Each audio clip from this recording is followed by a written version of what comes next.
So here we are. It's the digital age of customer engagement. How's that feeling right now? Does it feel like the perfect world we were promised it would be? I mean, we've got everything we ever wanted, right? I mean, you got the voice over IP, technology. You've got all kinds of recording technology, transcription technology, text analytics, not to mention the mobile devices and the apps. I mean, there's a whole room full of unbelievable technology just on the other side of that wall, right? It seems like we've got more data than ever before, more ways to communicate with ever before, with both customers and agents. But there is one thing. Why is it then that despite we've got all of that technology, why is it that customer and agent employee loyalty is actually lower than ever before, and the cost of attracting and keeping them seem to going up? What's up with that? But don't worry, every year there's some new technology or strategy that's going to solve it for us, right? Next will be virtual reality. Does it ever feel like a moving target to you? I kind of feel like we just got our arms around the CRM thing and now we're on to something else. Well, I've got some good news for you for a change. The real key to lasting customer and agent employee doesn't rely on the next technology, although technology is important and we're going to need to leverage it. But the real key to lasting loyalty is something that's hardwired into all of us by evolution. It hasn't changed in thousands of years, and the digital age only makes it more powerful. And if we can simply rediscover and align how we do business with the way that we are wired by evolution, we can have all of the loyalty, all of the growth, all of the profitability that we want, if we'll just rediscover and change the way we think. So by the time we finish here this morning, hopefully you'll better understand how to take advantage of that in your organization. But first, to explain where it came from, I'll need to tell you a story. I'd like to share the story of Mary Lou Dinalo. In December of 1982, Mary Lou Dinalo worked as a frame attendant for New Jersey Bell at their central switching office in Rochelle Park, New Jersey. The tools of her trade were a soldering iron and a telephone handset. It wasn't glamorous work and it didn't pay very well, but it offered a pension and benefits, which is important to Mary Lou, because she was a single mother struggling to support a teenage son and daughter. And so as the holidays approached, Mary Lou tried to think of some ways she could earn some extra money so she could make Christmas a little nicer for her kids. And so she volunteered to work at the training facility in Hackensack.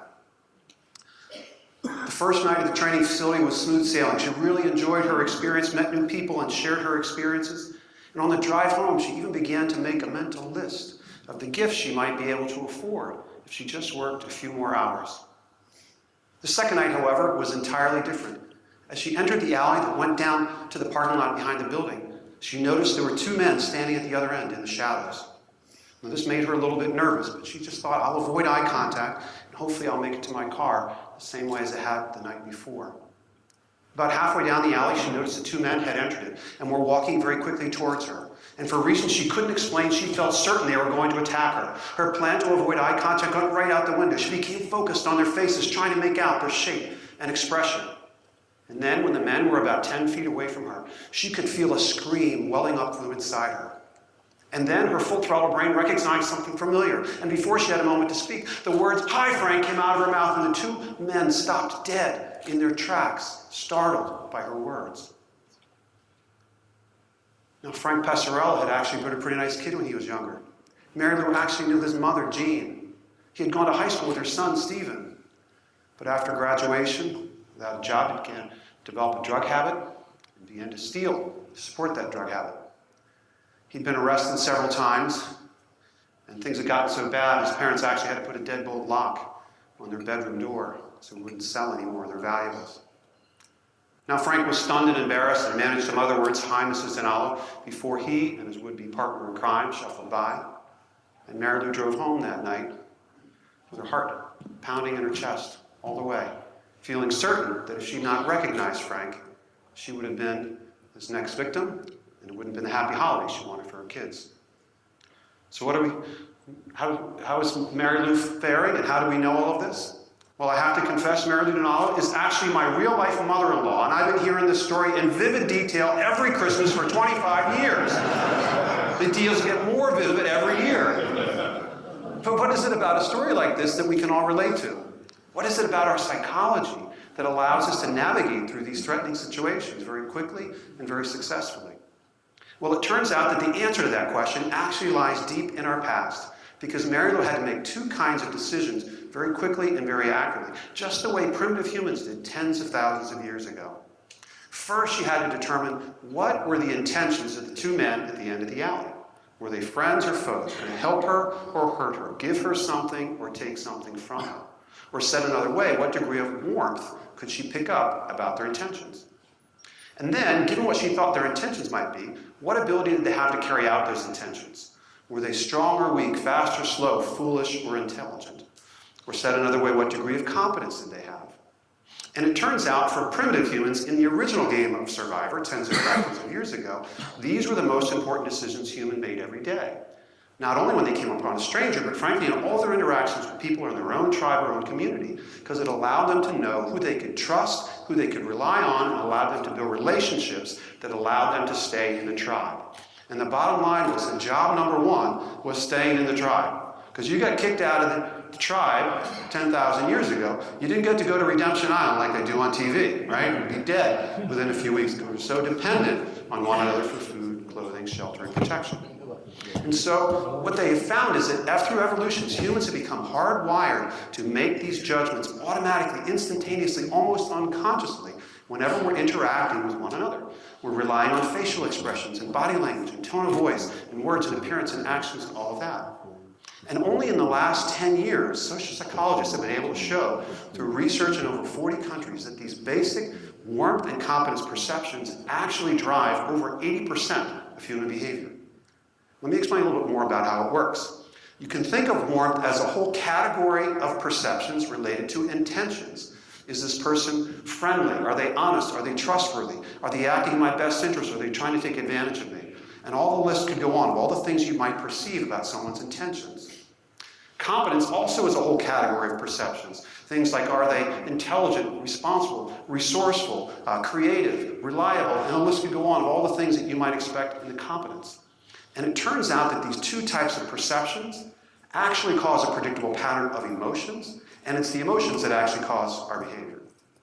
So think for a moment about someone you know who's very warm, very trustworthy, very honest, but is also really skilled and capable at what they do. Well, typically, this causes us to feel pride and admiration. We become loyal to them. We're attracted to them. And this is the source of all trust and loyalty, this emotion and this pattern of perception. However, if we flip that around and think of someone who has all the same skill and ability, but is cold and unapproachable, and we're not really sure what their intentions are, kind of the behavior that comes from that is grudging cooperation. Our feeling is kind of envy and distrust. Kind of go along to get along. We're not sure we can touch this person, but we got to make sure we don't get hurt by them. The other side of things, if we know someone who's really warm and friendly and honest, but really not very reliable or very capable, this causes us to feel sympathy and pity. The behavior that comes from that is indifference and neglect. They can't really help us, can't really hurt us, and so we ignore them. But the worst combination of all, of course, is if you're cold and incompetent, that just makes us mad and angry. We want nothing to do with you, and you avoid it. So whether we realize it or not, every day we are all passing through these patterns of perception and emotion that are guiding our behavior. So let me give you an illustration, kind of bring this out for you. We'll play a little game. It's going to require a little audience participation. If I mention the name to you, Tom Brady, right? How many of you think that Tom Brady is very, by a show of hands, warm, friendly, honest, and trustworthy for Tom Brady? We've got at least one Patriots fan, a few Patriots fans over here, all right? Not so many. Okay, but if I were to ask you if Tom Brady is competent, capable, skilled, and effective as a quarterback, hard to kind of deny that part, right? And that's exactly how we see Tom Brady. He's not really the most trustworthy guy in the world after that Deflategate thing, but he's pretty good at what he does, and so we kind of grudgingly tolerate him. Now remember the actress and singer Jessica Simpson? Remember her? How many think Jessica Simpson is very warm, friendly, honest, and trustworthy? Usually more than Tom Brady is what we get there. But how about competent, capable, skilled, and effective? Not as much, right? This is how we see Jessica Simpson. She's really well-intentioned, but she's not really the sharpest of all, so we kind of perceive her this way. It may not surprise you that someone like Oprah Winfrey is seen as very warm and competent. She's got a very loyal following. And who better to represent kind of cold and incompetent than Charlie Sheen? I mean, what a train wreck, right? And so you can see, we actually can see people this way, and whether we realize it or not, we are all kind of making these judgments kind of unconsciously every day. So whether we realize it or not, we're seeing the world this way, and it turns out that we're so strongly wired to see the world this way that it's not just people that we see this way. In fact, there's some research done to look at how we perceive different animals on the basis of warmth and competence. To my knowledge, armadillos were not in the study, but here's how we see different animals. Up in the upper right-hand quadrant, that's where our horses and cats and dogs that we love, we perceive them and admire them. Down in the lower left-hand quadrant, we've got the rats and snakes and lizards, maybe armadillos, I'm not sure. We kind of detest those. In the lower right-hand side, you've got your lions and tigers and bears, those predators that we fear. And apparently the place you really don't want to be if you're an animal is up in the upper left-hand quadrant, because that's where the cows and pigs and chickens are that end up on the menu every day. And so here's just another illustration of how we are seeing the world around us through this perception of warmth and competence. And so when I first stumbled across this work in 2009, I was really struck by two questions. One is, gosh, if there's this way that we're all perceiving, interacting, forming relationships with one another, how come I've never heard of it before? I'm a pretty well-read person. And it turns out that only in the last 10 years has this been recognized as the universal process through which humans everywhere perceive and interact with one another. And so it's not very well known outside academia. Then the second question that occurred to me is that if it's the case that we are all behaving and forming relationships this way, how could it not be the case that it impacts the way that we do business? And so I reached out to the world's leading authority on warmth and competence, Dr. Susan Fisk at Princeton University, and said, hey, I've got a theory. My theory is that your model may be predictive of what companies we buy from, what companies we choose to work for, and which ones we become loyal to. So she said, that's very interesting, let's go check that out. And so we spent the next 3 years conducting research on over 45 companies and brands, asking their customers and employees how they perceive them on the basis of warmth and competence. And here's what we found. In the upper right-hand quadrant, we found companies like Amazon and Coca-Cola, Zappos, some very well-known nonprofit organizations. In the lower left-hand quadrant, we found lots of banks, insurance companies, oil companies, all the companies we read about so often in the news that there's frustration and criticism of. In the lower right-hand side, we found lots of luxury brands like Rolex, Mercedes, and Rolls-Royce. And it's important to point out at this point that these are the perceptions of the total adult population. Someone who owns a Mercedes may not see Mercedes this way, but for most people that's beyond their reach, it's less approachable and not as warm, and so they see it this way. We weren't sure what we find in the upper left-hand quadrant, but it turns out that this is where lots of government agencies are. The Postal Service, Amtrak, these public services that perhaps without that public subsidy wouldn't be competent enough to compete and stay in business. And so we saw the same pattern of warmth and competence, perceptions, emotion, and behavior towards companies and brands as well.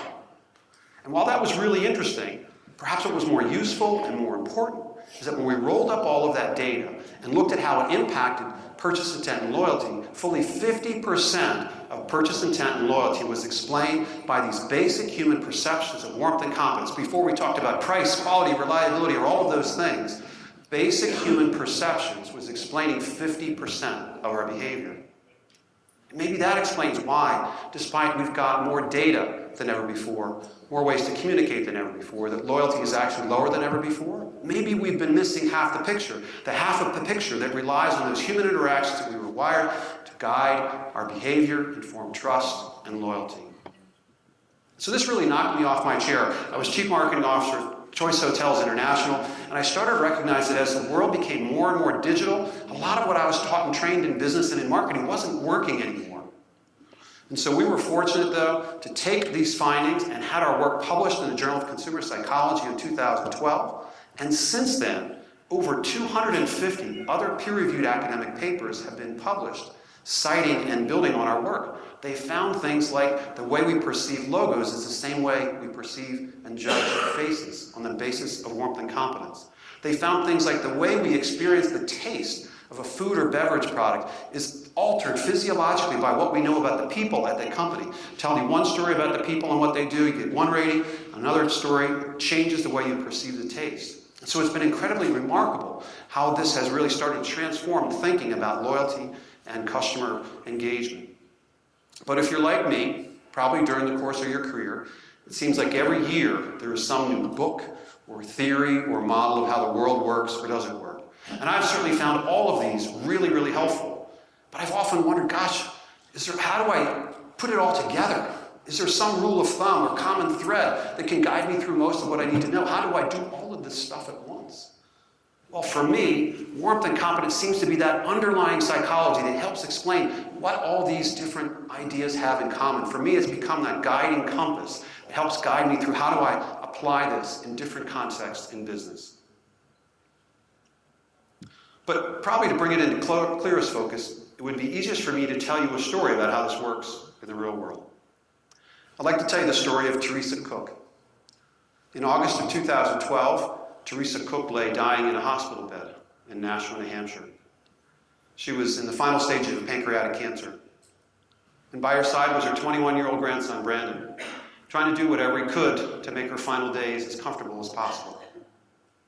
And one of the most devastating things about pancreatic cancer is that it wreaks havoc on the digestive system. It takes away the appetite and causes rapid weight loss at exactly the time the body is struggling to fight the tumors. And so Brandon was struggling to try to get his grandmother to eat something, but she was resisting. She said, "This hospital food is awful, I want no part of it." But Brandon persisted, and eventually she said, "Well, okay, there is one thing. I'll give it a try. If you can get me my favorite food, I'll give that a try." And Brandon said, "No problem at all. I'll take care of it right away. What would you like?" She said, "I could really go for a bowl of clam chowder in a bread bowl from the Panera bread shop." Brandon's like, "No problem, grandmother. I'll take care of that right away." Gets on the phone, calls up the folks at the Panera shop on Nashua Street in New Hampshire, and says, "I'd like to place an order for clam chowder in a bread bowl." There was a long pause on the line. He said, "I'm sorry, but during the summer we only make clam chowder on Fridays. Can you give us a call back on Friday?" He said, "You know, you don't understand. My grandmother's very sick. If we don't get some food in her, she may not live until Friday." So the manager got on the line, Susan 48. She didn't miss a beat. She said, "No problem at all. You come right over. We'll have clam chowder here for you when you get here." And she did have it ready. In addition, she said, "Here's a box of cookies as well, and there's no charge for any of this. You let us know how your grandmother's doing. And if you need more clam chowder, we'll be here for you." And he did let her know. And Teresa Cook had more clam chowder on Friday and the following Tuesday. It wasn't until Saturday, August 18th, that Teresa Cook quietly passed away with her family by her side. The clam chowder had sustained her for perhaps another week. And it was just a bowl of clam chowder. It was just another week. But for Brandon and his grandmother, it was literally a matter of life and death, one that they would never forget. And it turns out there are a lot of other people that would never forget either. Because on that first Tuesday, Brandon sent a little thank you note to the folks at the Panera Bread shop. And he sent that thank you note on his Facebook page. And so what do you imagine happened next? Within a few days, over 800,000 people around the world had liked that post. Nearly 35,000 had posted comments saying things like, "This is why our family is going to Panera for dinner tonight." Employees saying, "This is why I'm proud to go to work every day. We do things like this in our store as well, and I feel like I'm making a difference." So it begs the question, what accounts for this tremendous outpouring of emotion and behavior? Was it the quality of the clam chowder? The speed of the service? Location? The price? No, it wasn't any of those things. It was this genuine and compassionate act of goodwill towards another human. And despite all we've been taught and trained in life, that all of our success comes from our competence, the reality is that warmth is the dominant driver of our behavior because it was more predictive of human survival and evolution. We can't get by without competence, but competence alone will only get us so far. Loyalty, trust, and commitment come from warmth and emotion. And that is what charged this experience. And so, what we can take from this story and all the research that we've done is that, in fact, people were the first brands. Faces were the first logos. And all the branded trade and commerce we've been engaged in for the last several thousand years is just an adaptation of the way that we were wired by evolution to interact and form relationships with one another. So, in fact, we can say every human is a brand and every brand is human. The way we form trust and loyalty to them is exactly the same. If you think about it, it makes perfect sense. For most of human history, commerce has been conducted face-to-face. That's where we picked up all of that warmth and competence information. This worked great for thousands of years. And then a little something called the Industrial Revolution came along and disrupted all of that. Let's go back in time and think about what it was like before the Industrial Revolution. Let's take the cobbler back in the mid-1800s. In small town, merchants and customers had a very interdependent relationship. The merchant needed the customer as much as the customer needed the merchant. They didn't have credit cards or direct deposit. They had to pay with IOUs and barter. There were illnesses and weather events. They had to stick together to get through that. And so usually there was a lot of balance in that relationship. If a merchant did wrong by a customer in a small town, it usually got worked out pretty quickly. Because if you didn't make it right, pretty much everyone in town would know about it by Sunday church, and you got under pressure to do the right thing or potentially get run out of town. So there was a kind of social accountability that existed that kept things in equilibrium. Then came along the Industrial Revolution, right? Mass production, mass communication, mass distribution. This notion of having a relationship directly with the customer became impractical in a lot of industries, right? That's where wholesalers and retailers and distributors came from. This was great for business, tremendous economies of scale. Companies grew very large, and the notion of having some accountability or balance in that relationship also kind of went away. If someone had a bad experience, with Procter & Gamble's soap in Cincinnati, they weren't hearing about it in New York anytime soon. And so for a large part, companies had the ability to kind of do whatever they wanted without too much backlash or accountability. To now fast forward to where we are now, not only do we not see the people, we don't even see the shoes that we buy. We buy them online, they show up in a box, we don't like them, we send them back. And along the way, it's almost been like the mass dehumanization of commerce between people.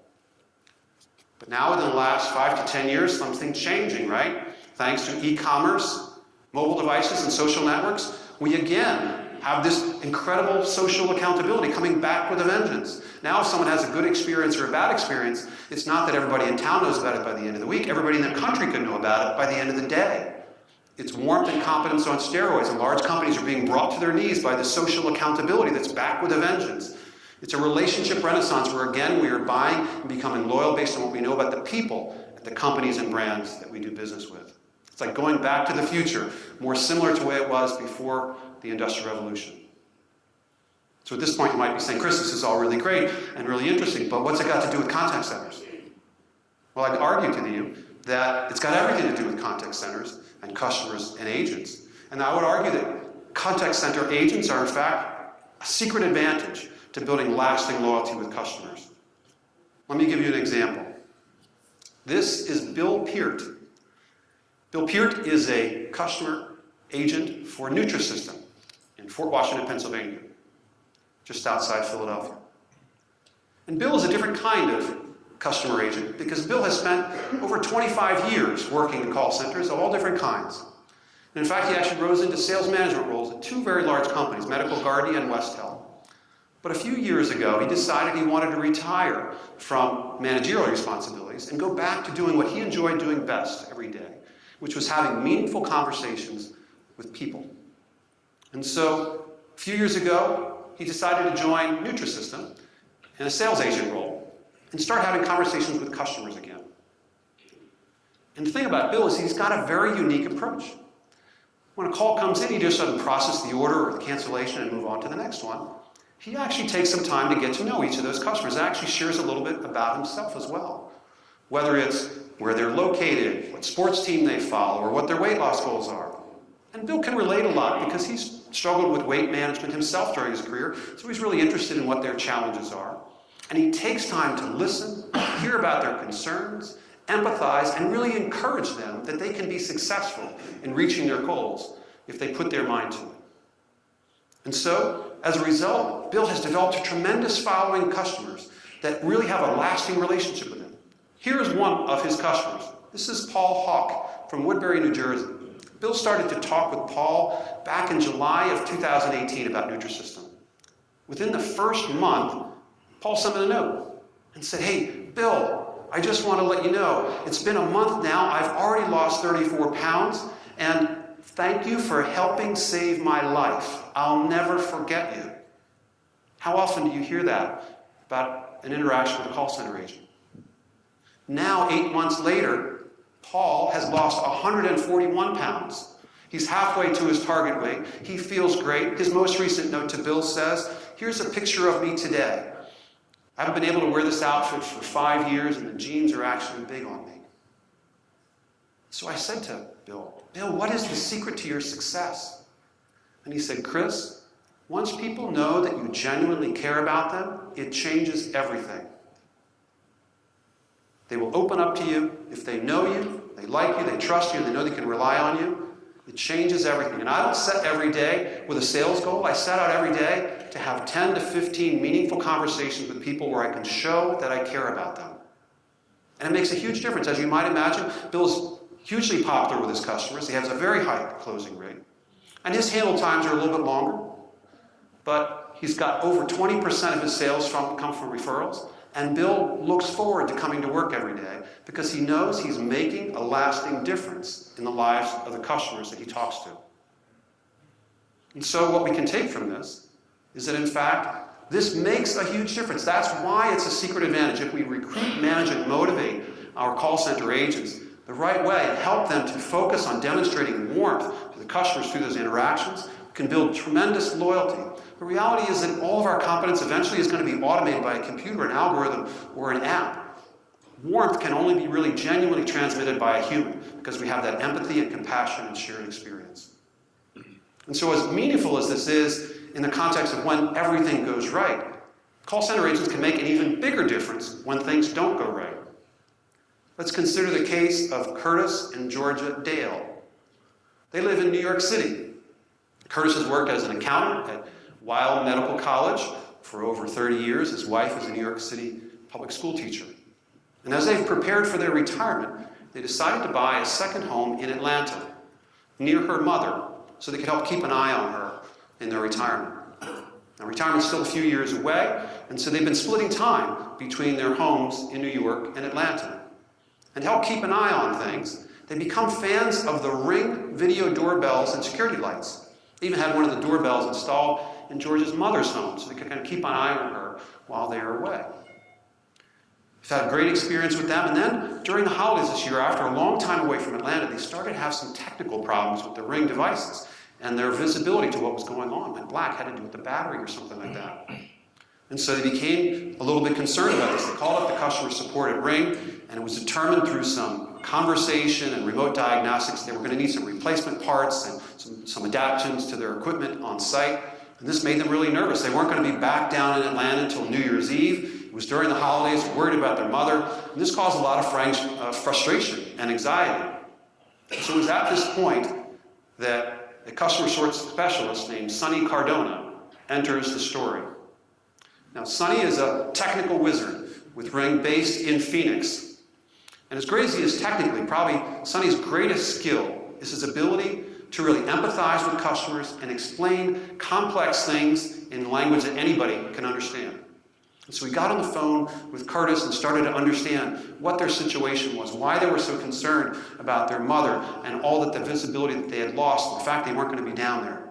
And so Sonny jumped into action, arranged for the replacement parts to be delivered to their home in Atlanta in the afternoon on New Year's Eve, just in time for Curtis to arrive. Then Sonny was scheduled to be off work that day. He had family visitors of his own coming in, got permission to come into work, connected with Curtis, talked him through all the fixes at his home, and then got on the phone with Georgia, talked her all the fixes at his mother-in-law's home, and managed to get all the devices fixed just in time for New Year's Eve. So Curtis and Georgia and their mother slept soundly that night, knowing everyone was well protected.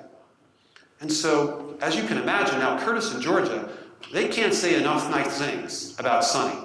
They said it's the best customer experience they've ever had of any kind in their entire life. They've never seen a company or an individual that was willing to go through as many hoops to make sure that things got solved for them. And you can imagine they're sharing this story with everybody they know. And in fact, they are more loyal and committed to Ring now because of the way they responded to the problem than if they never had a problem at all.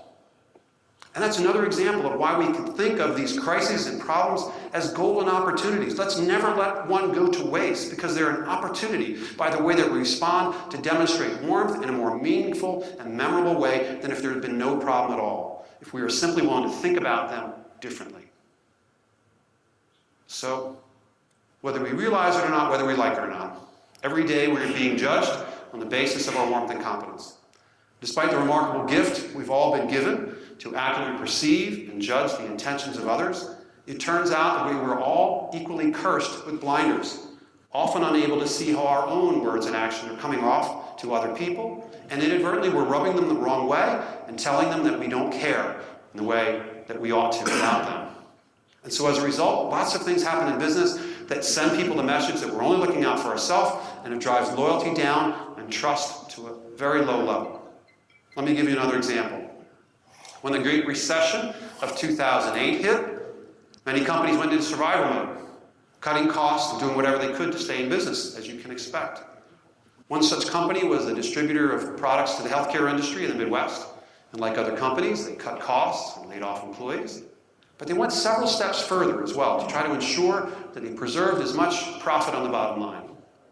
They reduced service levels in their contact centers, increased the size of sales territories to reserve service in the field. They raised prices on some products, and they even canceled some unprofitable customer contracts.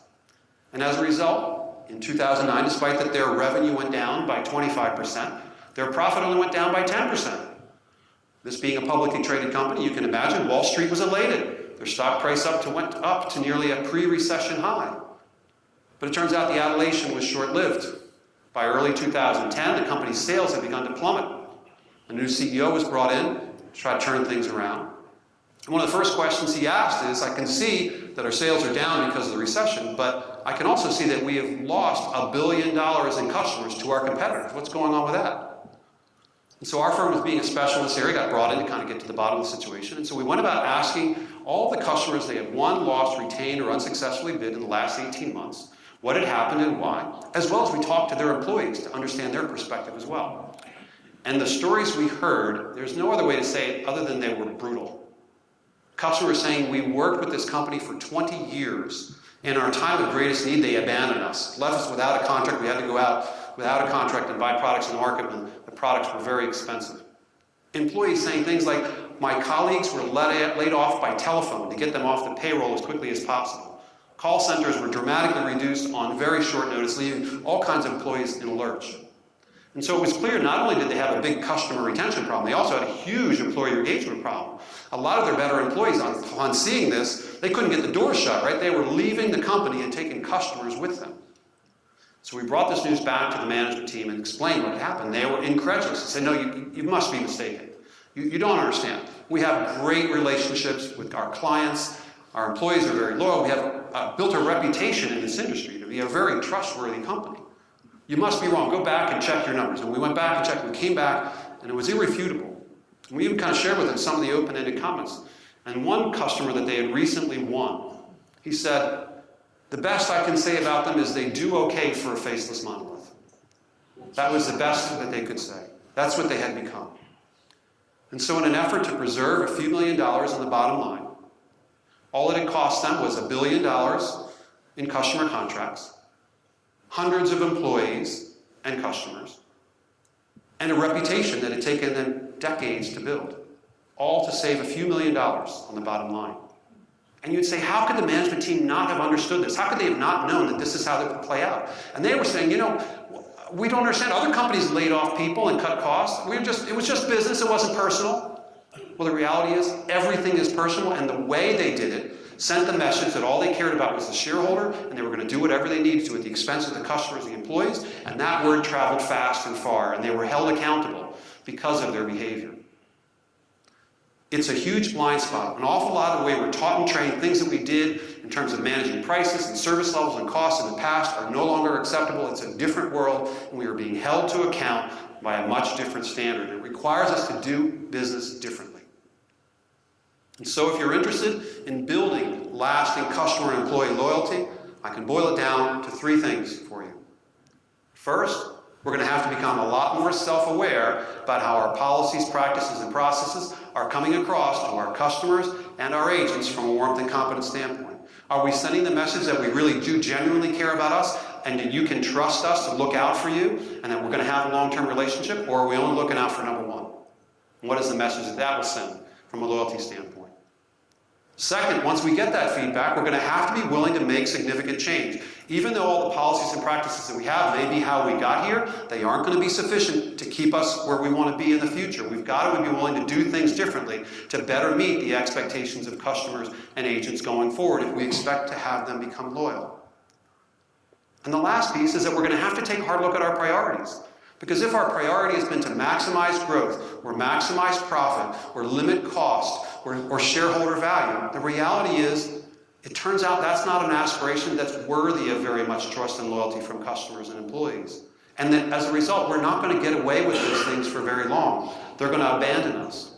The way to sustain those things is to do that in a way where our shareholder goals and financial goals are in balance with our loyalty of customers and loyalty of agents rule. If we keep those all in balance, we can sustain that growth going forward, and we can have a situation where it costs us less to get customers, costs us less to keep agents, and then they bring lots more business to us through referrals, and it's a much less costly way to operate. So you might be saying, this all sounds good, but does it really happen in the real world? Give me an example of a company that has done this. Well, I've got one more story for you. If you're not from Canada, you may not be familiar with WestJet Airlines. In Canada, they're kind of known as kind of the Southwest Airlines of Canada. And they have won pretty much every award you could win. Best places to work, most respected company, most loyal employees, most respected brand, and so on and so on.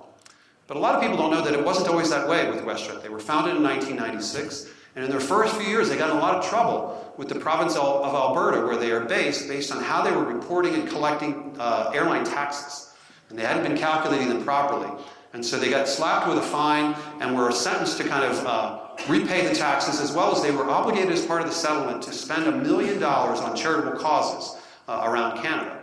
So they didn't really have kind of a charitable program at that time. And someone got the bright idea, well, let's ask the employees what we should do with the $1 million and see if we can kind of come up with some ideas. There were overwhelming number of suggestions from employees, and as a result of that, they decided to do two things. One is that every employee, every year, was going to be able to spend 2 days paid off of work, volunteering for any cause that they chose. And in addition, every year, every employee, call center agents included, had the right to give away 2 free tickets to anywhere WestJet fly for a charitable purpose. And this seemed like a good idea, and they thought it would be a good way to use the $1 million, but they had no ideas how this would transform the way they thought about the company. As employees became fully engaged, they were doing things in their own communities, to where now the community service that they do is renowned across Canada. So much so that every year they now, at Christmas time, put together kind of a highlight video of one of these activities that they do and share it across the organization to kind of celebrate and recognize how their employees are making a difference. And I think one of these I'd like to share with you is a great illustration of how you can demonstrate warmth and competence in ways that not only really engage customers, but also really motivate and energize your employees. Let's take a look. It was a day before Christmas on a faraway isle, a small town where her friends live, a place full of smiles. Yes, we've been to this town many times before, but this time was different. There was a miracle in store. A blue sleigh appeared on a street by the shore. But why was it here? What was it for?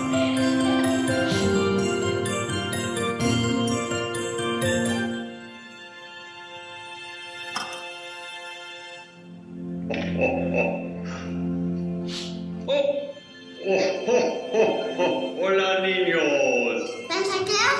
Santa Claus Azul. Zulina, ¿eres tú? Sí. ¿Cómo han estado este año? Bien, muy contenta de verlo. ¿Qué creen que necesitan para la Navidad? Me gustaría una lavadora. Una casa de muñecas. Con carro. Una patineta. Muñeca. Yo necesitaría un caballo. Tengo una carreta que está media mala y quiero arreglarla.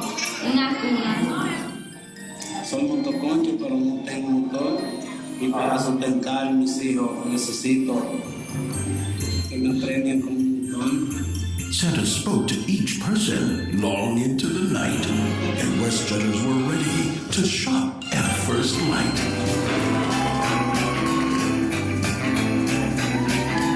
Everyone split up into 2 different teams and set out to help realize everyone's dreams.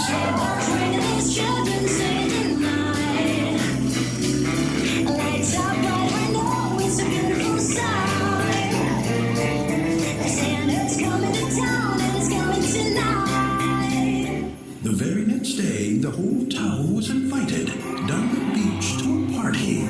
All the kids were excited. They all stood in the snow under tropical skies with no idea what was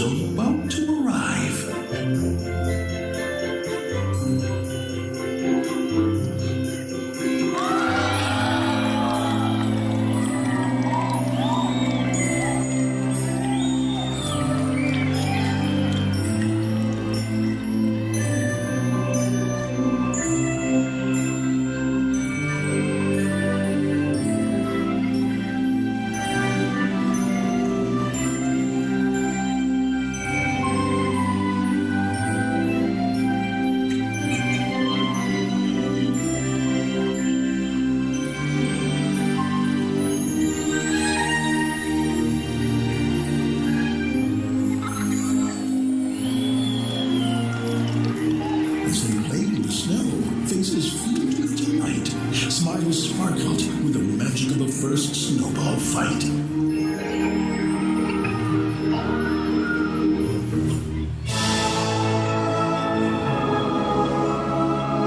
Santa didn't forget Cristiano, of course. When the big man arrived, he was leading a horse.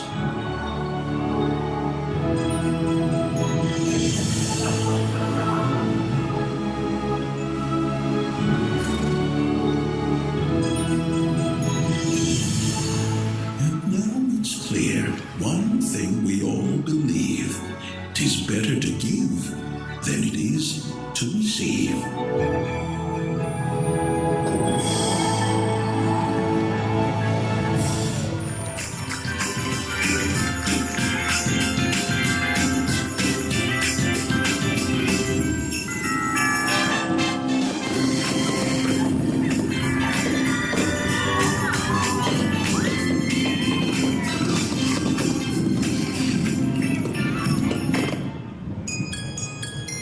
And the very next day, when they rose from their beds, with memories of Christmas still fresh in their heads. Para mis niños en la comunidad no es fácil vivir en una comunidad donde no tienen lugar para jugar, donde no tienen un espacio donde ellos puedan ser niños. There was one lasting symbol, one more gift to reveal.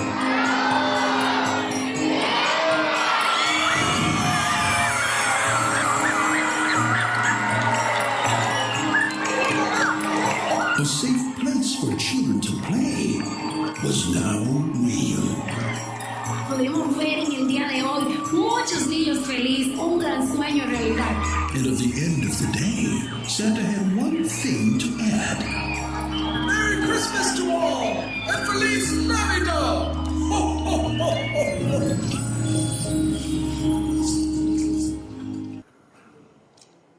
So if you felt anything at all,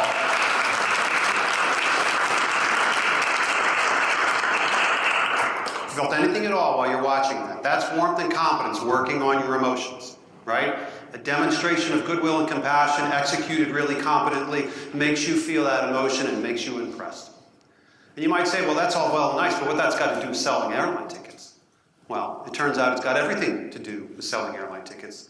Those videos have been viewed over 50 million times around the world, not only by customers in places they do and don't serve yet, by employees. And how do you think it makes them feel to be a part of an organization that makes a difference like this? That is what cements their ability to deliver that experience to customers, because their employees and their agents are so engaged.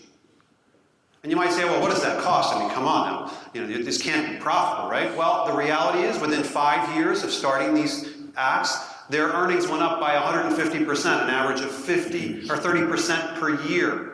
They are actually more profitable as a result of doing these things, not as a result of the cost, and it's because they generate revenue growth much more consistently, and the cost of turnover is much reduced, and so it's a much more profitable way to do business. The reality is that if we put the best interests of our customers and our agents first, we will actually have better financial results. Shareholders will get more by putting the best interests of our agents and our customers first, not less. And so hopefully by this point, the moral of these stories is clear. In an age when the loyalty of our customers and our agents can be won or lost in a single day with a click of a mouse or a touch of a screen, our ability to demonstrate warmth and competence and build loyalty is perhaps our greatest asset. And it only makes sense in every human endeavor, personal, professional, or commercial. We have always depended on the cooperation and loyalty of others to be successful. And putting the best interests of our customers and employees first doesn't require us to recklessly disregard our own best interests or financial obligations, but rather it's a form of enlightened self-interest, that by putting their best interests first in the short term, we will earn much more in the medium and long term as a result. And so I challenge you, every one of you has a remarkable human brand inside of yourself and inside of your organization, and I challenge you, don't allow your organization to become just another faceless monolith. Embrace the human brand that is within your organization and bring it out to build and demonstrate loyalty to your customers. And if you do, not only will you get all the growth, all the profitability, all of the engagement that you're looking for, but even more importantly, you'll have the opportunity to make a lasting difference in the lives of your customers and your agents. And there's no greater accomplishment than that. I hope this is helpful. Thank you very much.